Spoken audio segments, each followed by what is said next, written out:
Welcome to our channel, where we delve into the fascinating world of near-death experiences.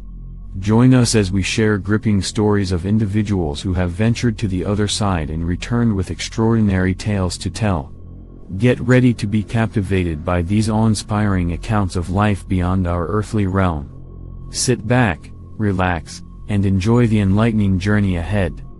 My near-death experience took place in 2017 while I was driving home from work. I had just completed an extended shift at the shipyard, where I worked as a gate security officer. My responsibilities primarily involved verifying the identification of individuals entering and exiting the shipyard, a significant change after the events of September 11th. My life was relatively uncomplicated. Each day, I followed a routine of work, home, and occasional leisure activities like watching movies or playing with my dog outdoors.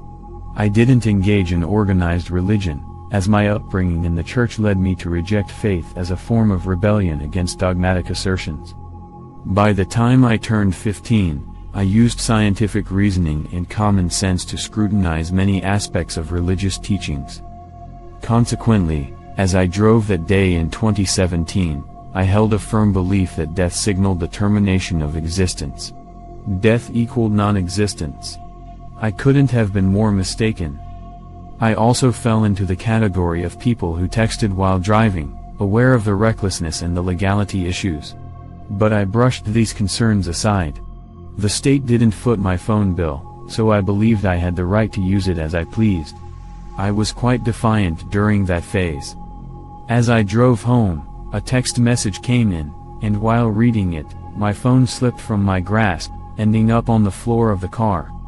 Without much thought, I reached for my phone. I hardly diverted my gaze from the road for more than a second or two when disaster struck. Witnesses later recounted that I veered across the yellow line into oncoming traffic, leading to a head-on collision with a Volvo. The impact was so intense that I found myself trapped within my vehicle, still reaching for my phone, doubled over. I remember an overwhelming pain and a wet sensation on my head, face, and neck. I might have heard sirens before everything faded to black. There was no sensation of leaving my body or hovering above it. Everything simply dissolved into darkness. Picture the darkest room you've ever entered and multiply that darkness by tenfold. I sensed my demise unfolding just as I'd always believed. My consciousness and body were shutting down for the final time. Pain subsided, replaced by an engulfing tranquility. I was dying, and I had made peace with it. And then, a light emerged. At first distant and small, it rapidly advanced towards me, or perhaps I moved towards it, though certainty eluded me. As the light neared, I felt a gentle breeze enveloping me. Upon encountering the light, or having it encounter me, I sensed a welcoming presence, overwhelmed by an intense emotion of pure love.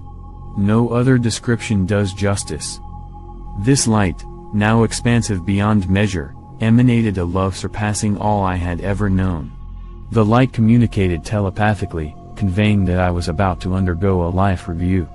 Depicting the subsequent events presents a challenge. I had to observe a screen where every moment of my life played out. The light frequently paused at pivotal junctures, compelling me to witness and experience how my decisions at those moments rippled through time, impacting both those present and absent. I was then prompted to contemplate alternate choices I could have made. Countless instances were shown where my choices inflicted emotional and sometimes physical agony on others. Moreover, I had to feel these instances from the perspectives of the people I affected. I had to bear their pain. It seemed the light focused on periods of my life where I fell short. By the time the life review concluded, tears streamed down my face.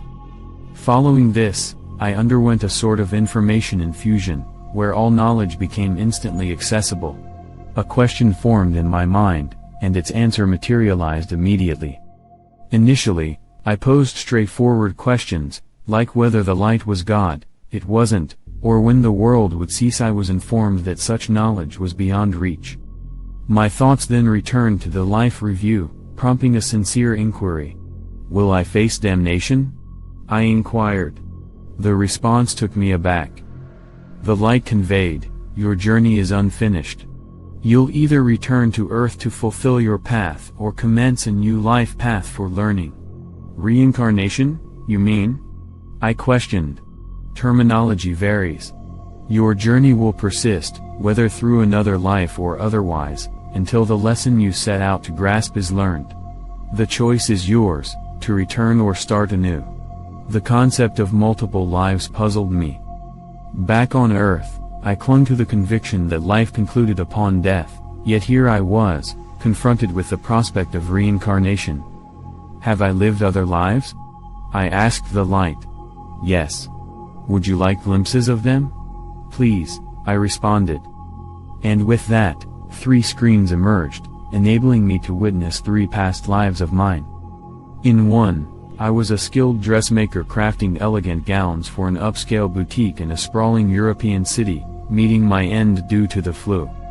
In another, I served as a soldier in the Chinese military, meeting a tragic fate after being beaten while on duty. I also inhabited the role of a farmer in the United States, leading a lengthy life and passing away peacefully in old age after raising a large family.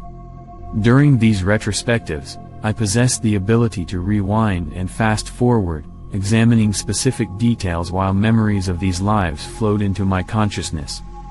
The duration of these observations eludes me. Time had no bearing on the other side. The light informed me that most details would fade upon my return, and indeed, they have. Lastly, the light posed the question of my preference. What if I desire to remain? I questioned. The response was that my objective must be fulfilled for progress. Evidently, I had entered a covenant with a higher force, let's call it the divine. A soul must realize its self-set objectives to ascend to the next stage, perhaps akin to heaven. I chose to return to my current life and endeavor to reconstruct my belief system. I vowed that after the life review, I would treat others with mindfulness and weigh every decision carefully. Once the decision was made, I found myself back within my body, enduring intense agony once more. From this point onward, most near-death experiences lack remarkable facets, sparing your viewers the minutiae. In summary, my recovery did not grant me psychic or healing powers. However, I now embrace the notions of afterlife and reincarnation, armed with newfound awareness. Thank you for joining us on this extraordinary journey of near-death experiences. We hope these profound accounts have sparked wonder and contemplation in your hearts. If you've enjoyed these stories, don't forget to show your support by hitting the like button and subscribing to our channel. Stay tuned for more enlightening content in the future. Until then, may you find peace and inspiration in the mysteries of life and beyond.